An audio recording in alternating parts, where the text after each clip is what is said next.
स्थिति में हम लोग प्राइवेट फ्यूचर पब्लिक स्कूल के दंडोत्तोलन के स्थिति में हैं। यहाँ मंच पर विराजमान ग्राम पंचायत की मुखिया माननीय श्रीमती प्रियंका देवी जी, इस विद्यालय के संचालक माननीय कुलदीप साहब जी, इस विद्यालय के प्रधानाध्यापक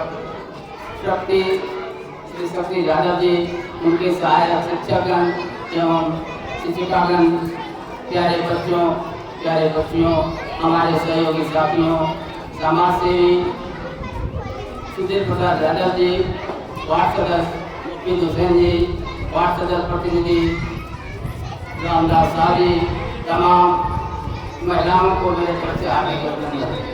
आज हम लोग 15 अगस्त के अवसर पर यहाँ एकत्रित में हैं। बच्चों का रंगारंग कार्यक्रम भी चल रहा है और आगे भी चलेगा। यहाँ तमाम बच्चों से, तमाम महिलाओं से मेरा खास अनुरोध होगा कि अभी के युग में शिक्षा ही सर्वोपरि है। शिक्षा से ही यह देश आगे बढ़ रहा है और निरंतर आगे बढ़ता जाएगा। सभी अभिभावक महिला हो या पुरुष, जिस तरह इस प्राइवेट संस्था में अपने बच्चे को सजा कर स्कूल भेजने का काम करती है, उसी तरह सरकारी विद्यालय में भी थोड़ा रुचि लें। वहाँ भी किसी भी तरह का कोई अभाव नहीं है।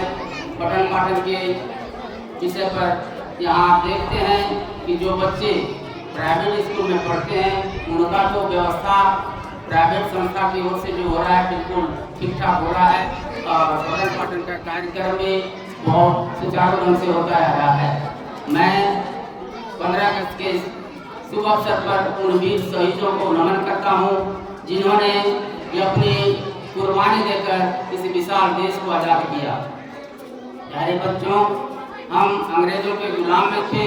हमारे बाप दादाओं ने अपनी कुर्बानी देकर, कितनी माँ अपने गोद को सुना करके, कितनी बहन अपनी माँ के सिंदूर को धोकर इस देश को आज़ाद किया है।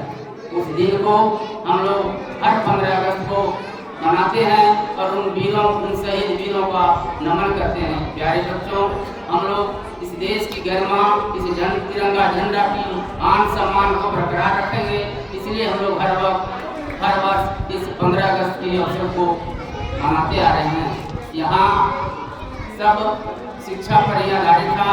शिक्षा के ही कमी के कारण इस देश में अंग्रेजों का शासन रहा है और अपने ही बेवकूफ़ी के चलते ये देश अंग्रेज की गुलामी में था। जब हमारे बुजुर्गों ने, हमारे बाप दादाओं ने जागरूकता की शब्द बजाई, एक एकजुटता का परिचय दिया और उन लोगों के मन सा हुआ कि हम अंग्रेजों की गुलामी तक नहीं जिएंगे, हमारा भी जीने का अधिकार होगा, स्वतंत्र होकर हम भी इस भारत में नागरिकता प्राप्त करके रहेंगे। तो लोग अपने बलबूते से इस देश को आज़ाद किया। प्यारे बच्चे, यहाँ के तमाम अभिभावक शिक्षा पर ध्यान दें। जब यहाँ हम लोग पूर्ण रूप से आज़ाद भी नहीं हैं, आज़ादी होने के बाद भी आज़ाद नहीं है, क्यों? शिक्षा के कमी के कारण। अभी शिक्षा, जो शिक्षित है, पूर्ण रूप से शिक्षित है, वे भी शोषण का काम इस देश में करते हैं। और अगर पूर्ण रूप में अगर एक रूप से अगर सब शिक्षित हो जाएंगे तो शोषण का अधिकार होना बंद हो जाएगा। एक दूसरे पर जो आधारित है, वो आधारित का काम बिल्कुल अपने आप में स्वतंत्र होकर करने का अधिकार बनेगा।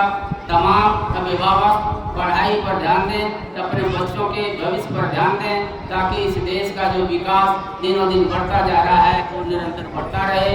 और इस स्कूल की क्रियाकलाप से मैं खुश हूँ। हर वर्ष बच्चों के संदेश के लिए मैं कुछ न कुछ अपने ओर से बोलता आ रहा हूँ और मैं अभी भी बोल रहा हूँ कि यहाँ के जितने भी टीचर, शिक्षिका, शिक्षक जितने भी हैं, बड़े योग्य शिक्षक हैं, अपने ननिहाल बच्चों के प्रति जागरूकता के साथ, बड़ी भावुकता के साथ अपने बच्चों के पढ़ाई लिखाई पर वो बिल्कुल ध्यान देते हैं। इनके कला क्रिया के लिए मैं हार्दिक अभिनंदन करता हूँ, खुश हूँ और इन्हीं चंद बिंदुओं के साथ मैं अपनी वाणी को विश्राम देता हूँ। जय हिंद, जय भारत।